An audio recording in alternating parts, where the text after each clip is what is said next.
हाय, मैं हूँ राकेश वासनिक और मैं एक ऐसी कहानी, एक ऐसी मूवी लाया हूँ जिसमें एक विशाल दैत्य है जो एक छोटी सी बच्ची को उठाकर ले जाता है।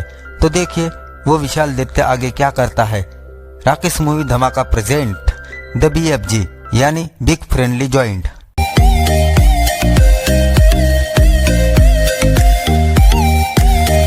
ये कहानी शुरू होती है एक 10 साल की छोटी बच्ची सोफिया से, जो लंदन जैसे बड़े शहर में एक अनाथ आश्रम में रहती है।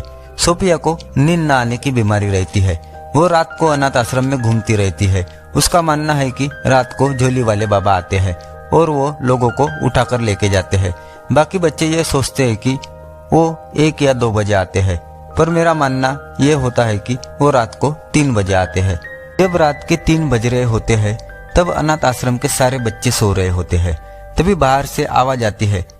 तभी वहाँ की बिल्लियाँ बाहर चली जाती है। सोफिया भी वहाँ से उठकर बालकनी में आ जाती है।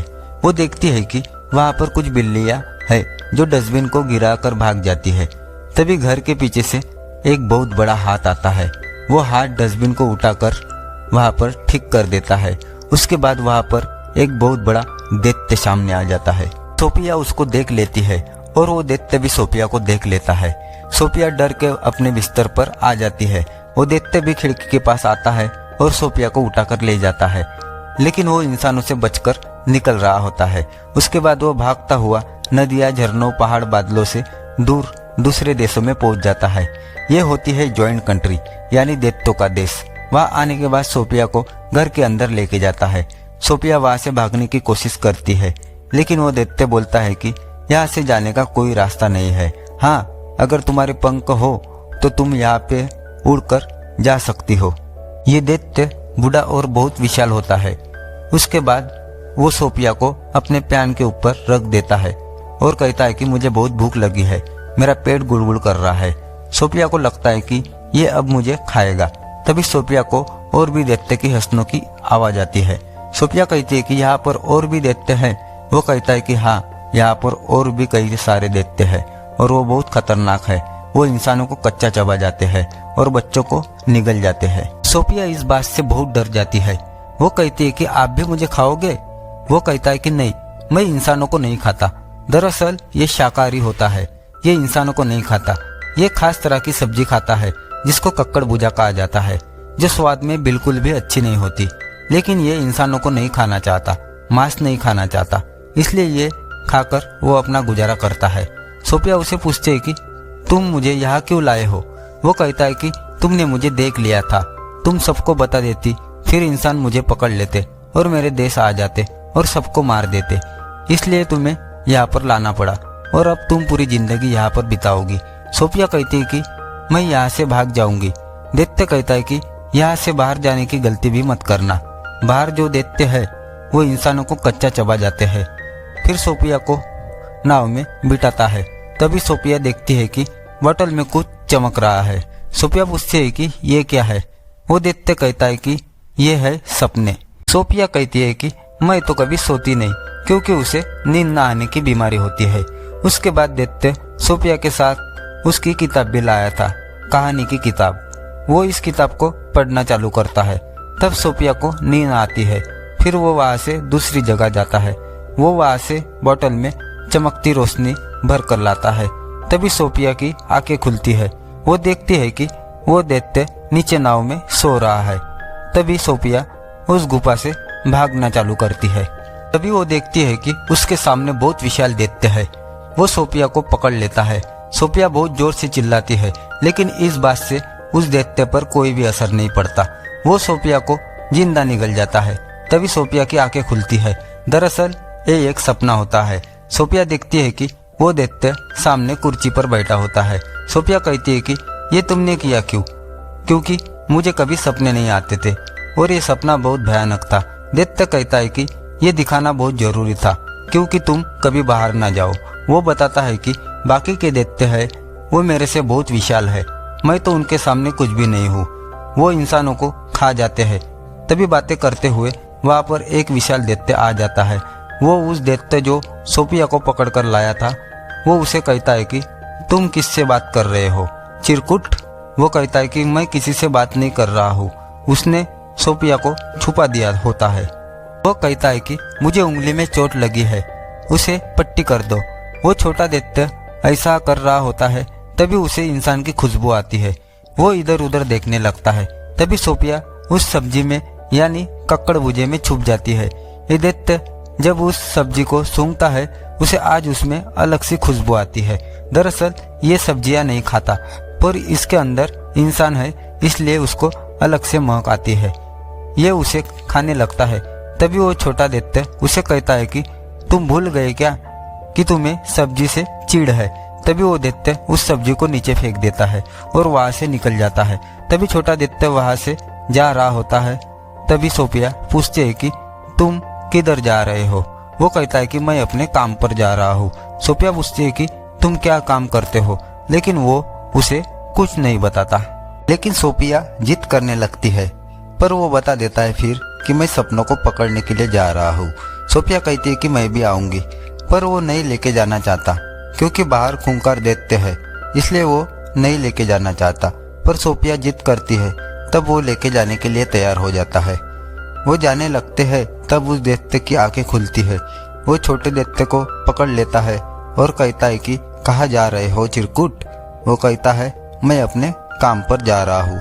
वो कहता है कि हम नहीं चाहते कि तुम बाहर जाओ, क्योंकि इंसानों को हमारे बारे में पता चल जाएगा और हमारी जान खतरे में पड़ सकती है। इसके बाद वो सभी दैत्य उसको बहुत परेशान करने लगते हैं। तभी सोफिया गाड़ी में छुप जाती है। वो चिरकुट दैत्य कहता है कि अभी बारिश होंगी और बारिश चालू हो जाती है, क्योंकि इनको बारिश से नफरत होती है। तब सब अपने घरों में छुप जाते हैं। तभी वो छोटा दैत्य मौका देखकर सोफिया को लेकर वहां से निकल जाता है। फिर वो एक झील के पास पहुंच जाते हैं। वहां पर एक खूबसूरत पेड़ होता है। तभी वहां उस झील पर वो छोटा दैत्य वहां से कूद जाता है और दूसरी तरफ निकल आता है। सोफिया भी झील में कूदकर दूसरी तरफ आ जाती है। तभी उस पेड़ से बूंदे गिरती है जो सपने होते हैं। दैत्य और सोफिया बहुत सारे सपनों को पकड़ लेते हैं, लेकिन इस पेड़ से कभी अच्छे तो कभी बुरे सपने टपकते हैं। फिर ये दोनों सपनों को पकड़कर वापस जाने लगते हैं। अब दोनों की दोस्ती बहुत अच्छी हो गई थी। तब वो दैत्य बताता है कि यह सब मुझे चिरकुट कहते हैं, लेकिन जिंदगी के मोड़ पर कोई ऐसा भी मिला था जो मुझे कहता था बिग फ्रेंडली जॉइंट। तब सोफिया कहती है मैं भी तुम्हें आज से यही कहूंगी, बिग फ्रेंडली जॉइंट। अब ये सपनों को पकड़कर लंदन के सड़कों पर आ जाते हैं और बच्चों को अच्छे अच्छे सपने उनके दिमाग में डालते हैं। दरअसल BFG एक अच्छा जॉइंट होता है, इसलिए वो अच्छे अच्छे सपनों को पकड़कर लाता है और लोगों के दिमाग में डालता है, ताकि उसे देखकर लोगों को खुशियां मिले। सोफिया पूछती है कि आपके माँ बाप ने आपको बताया था कि सपने के बारे में। वो कहता है कि दैत्य के कोई माँ बाप नहीं होते। फिर सोफिया पूछती है कि तुम कितने साल के हो। दैत्य कहता है कि जब से यह धरती बनी है तब से हम यहाँ पे है, लेकिन हम इंसानों से छुप कर रहते हैं। तभी वो दैत्य देश जाने लगता है। तभी सोफिया कहती है कि मेरा कंबल कहाँ है। इस बात से BFG परेशान हो जाता है। वो कहता है कि अब तुम्हें मेरे साथ नहीं आना चाहिए, क्योंकि बाकी दैत्य को पता चल गया होगा कि यहाँ पर कोई इंसान भी है। वो बताता है कि तुम्हारे पहले तुम्हारी तरह मेरा एक दोस्त था जिसने मुझे देख लिया था। हम दोनों बहुत मजे से रहते थे, लेकिन मैं उसके दुनिया में ला पाता, लेकिन बहुत देर हो चुकी थी। मैं नहीं चाहता कि तुम्हारे साथ भी ऐसा कुछ हो। तो वो सोफिया को वहाँ पे छोड़कर वहाँ से चला जाता है। सोफिया मना करती है, पर वो उसकी बात नहीं मानता। सोफिया अपनी अनाथ आश्रम में आ जाती है। वो बालकनी में आती है और वहाँ से कूद जाती है। वो जमीन से टकराने से पहले ही BFG उसे पकड़ लेता है। उसे सोफिया की जीत माननी पड़ती है। फिर उसे सोफिया को अपने देश लाना पड़ता है। बाकी दैत्य इनका इंतजार कर रहे होते हैं। उनको मालूम हुआ होता है कि चिरकुट के पास इंसान है। ये दैत्य किसी भी हालत में उस इंसान को खाना चाहते हैं। ये दैत्य BFG के घर को तहस नहस कर देते हैं। तभी BFG उस कंबल को जला देता है और बाकी दैत्य को घर से भगाने लगता है। तब सोफिया वहाँ पे छुप रही होती है। तभी वो इंग्लैंड की महारानी की फोटो देखती है। तभी सोफिया के दिमाग में एक आइडिया आता है। वो BFG को कहती है कि तुम एक भयानक सपना बनाओ। इस सपने में महारानी को ये दिखाना कि 9 दैत्य इंग्लैंड में है जो बच्चों को मारकर खा जाते हैं, और हम दोनों को भी डालना, ताकि हम वहाँ महारानी के पास जाए तो उन्हें यकीन हो जाए हमारी बात। वो एक सपना बनाता है। वहाँ वो बाकी दैत्य की तस्वीरें डालता है और सोफिया और अपने आप को भी डालता है और बहुत सारे बच्चों को भी डालता है। ऐसा सपना बनाने के बाद वो और सोफिया उस जगह जाते हैं जहाँ पर महारानी रहती है। फिर ये महारानी के नींद में इस सपने को डाल देते हैं। महारानी को वो सब कुछ दिखता है जो ये दिखाना चाहते हैं। जब महारानी की नींद खुलती है वो डरी हुई होती है।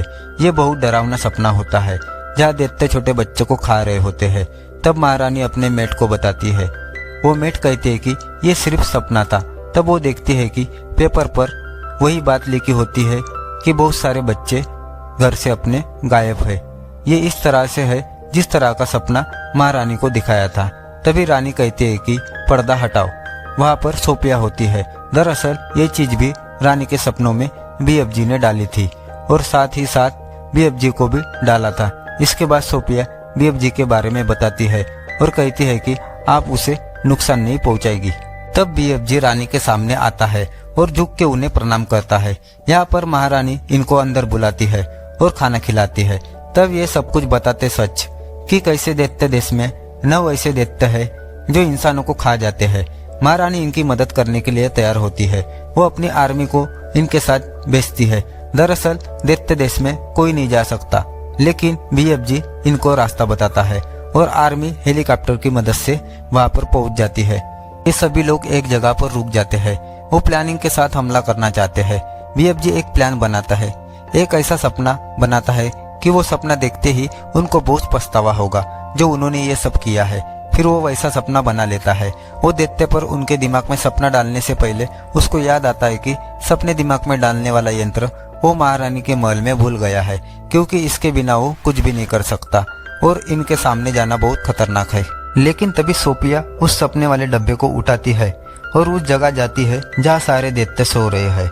इससे पहले वो इस डब्बे को फोड़ती तभी इनका सरदार उड़ जाता है। जैसे ही वो आगे बढ़ने लगता है सोफिया उस डब्बे को फोड़ देती है। बाकी दैत्य वो सपना देखकर बहुत पछतावा करते हैं, पर जो सबसे पहले वो दैत्य जो उठा था वो इनका सरदार होता है। वो सोफिया को मारने लगता है, लेकिन वहाँ पे बीएफजी आ जाता है और उस दैत्य का हाथ पकड़ लेता है। बीएफजी इनके सामने कुछ भी नहीं होता। तभी हेलीकॉप्टर आते हैं और वो सभी दैत्य को पकड़कर अपने साथ लेके जाते हैं और बीच समंदर के बीच में एक टापू पर उनको छोड़ देते हैं, क्योंकि इनको पानी से नफरत होती है। इस टापू पर वो लोग सभी दैत्य फंस जाते हैं। महारानी इनके लिए कक्कड़ भुजे के बीज भी फेंकती है ताकि ये उस सब्जी को उगाकर खाए जैसे बीएफजी खाता था। अब इनको जिंदगी भर कक्कड़ भुजे ही खाने पड़ेंगे। इनको कक्कड़ भुजे से नफरत है, पर अब इनके पास कोई भी ऑप्शन नहीं है। और अंत में ये दिखाया जाता है कि सोफिया अब अनाथ आश्रम में नहीं रहती, बल्कि वो महारानी के महल में रहती है और बीएफजी अपने देश यानी दैत्य के देश में खुशहाल अकेला रहता है। बीएफजी वहाँ पर कक्कड़ भुजे ही नहीं बल्कि बहुत सारी सब्जियां उगाता है और वो भी अपने जिंदगी में खुश है। सोफिया भी रोज बीएफजी को गुड मॉर्निंग सवेरे कहती है, क्योंकि बीएफजी के कान दुनिया के किसी भी आवाज को सुन सकते हैं। इसी के साथ ये खूबसूरत कहानी खत्म हो जाती है। मिलते हैं अगली कहानी में। और हाँ, लाइक और सब्सक्राइब करो ताकि मैं अच्छी और मूवी ला सकूं। धन्यवाद।